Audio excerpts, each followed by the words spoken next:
Hello बच्चों, आज मैं लेकर आई हूँ आपके लिए नीट 2026 का एक क्वेश्चन जिसमें आपको पता करना है कौन सी स्टेटमेंट इनमें से करेक्ट है। फर्स्ट स्टेटमेंट क्या कहती है, molality of 2.5 gram of ethanoic acid जिसका मोलर मास आपको गिवन है ये, इन 75 gram of benzene solution is this, ये ऑलरेडी गिवन है आपको। फिर सेकंड स्टेटमेंट कहती है the molality of a solution containing 5 gram of NaOH जिसका मोलर मास आपको गिवन है 40 ग्राम पर मोल इन 450 millilitre of solution is this eight 298 kelvin. Third statement क्या है, aquatic species are more comfortable in cold water. और the statement क्या है, the solubility of a gas increases with decrease in pressure. ई statement कहती है for a binary mixture, binary क्या होता है बेटा, जिसमें दो ही कंपोनेंट होते हैं, of A and B the number of moles of A and B are Na and NB। अगर ये सब डेटा है आपके पास तो आप मोल्स को इस फॉर्मूले से दिखाएंगे।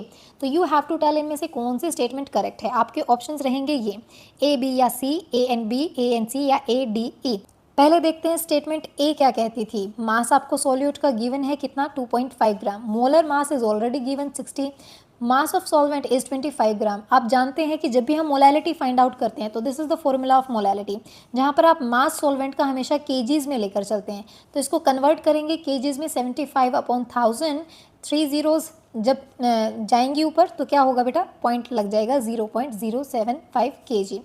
अब इसकी मोलैलिटी क्या होगी, number of moles of ethanoic acid by mass of benzene. Number of moles हमने यहाँ पर साइड में कैलकुलेट कर लिए हैं, जो कि कितना आएगा हमारा, दोनों को डिवाइड करेंगे बेटा आएगा 0.04167। पुट किया हमने ऊपर नंबर ऑफ मोल्स, नीचे रख दिया हमने मास ऑफ बेंजीन, दोनों को कैलकुलेट करने के बाद यही आएगा। Just check it out. और यही हमारे फर्स्ट ऑप्शन में था, that means statement 1 is correct. अब स्टेटमेंट बी की तरफ चलते हैं। Mass of solute 5 gram, molar mass already given. अब पहले मोल्स कैलकुलेट कर लेते हैं। मोल्स कितने आएंगे बेटा, given mass by molar mass, given mass 5, molar mass 40, calculation के बाद कितना आया 0.125 moles. Volume of solution 450 ml है। मोलैरिटी क्या होती है, ये होती है जब तक लीटर में गिवन हो, but if molarity is given in millilitre तो what you have to do, आपको ऊपर 1000 से मल्टीप्लाई करना पड़ेगा to change this into litre. जब हम इनको कैलकुलेट करना शुरू कर देते हैं, हमने क्या किया, सिंपली इस पॉइंट को हटाया और नीचे 1000 लगा दिया, 1000 से 1000 कैंसिल आउट, इन दोनों को डिवाइड करेंगे बेटा 2.7777 का एक अप्रॉक्स वैल्यू आएगी, जिसको हमने राउंड ऑफ फिगर में 0.278 लिख लिया है। और यही हमारे स्टेटमेंट में गिवन भी था, that means statement B is also correct. अब बात करते हैं स्टेटमेंट सी के बारे में।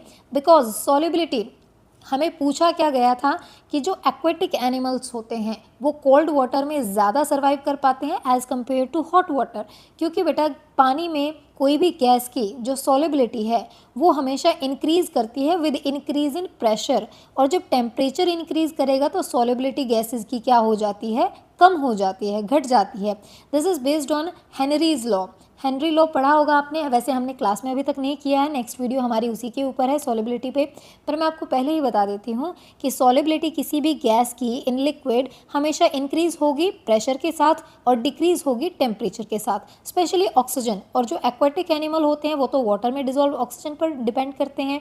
तो अगर आपकी ऑक्सीजन का अमाउंट ज़्यादा है, और ज़्यादा कब होगा, जब पानी कैसा रहेगा, कोल्ड रहेगा यानी ठंडा रहेगा। तो जो स्टेटमेंट सी हमको गिवन थी वो तो इस हिसाब से करेक्ट नहीं है, करेक्ट है, बिकॉज उसमें कोल्ड वाटर ही गिवन था।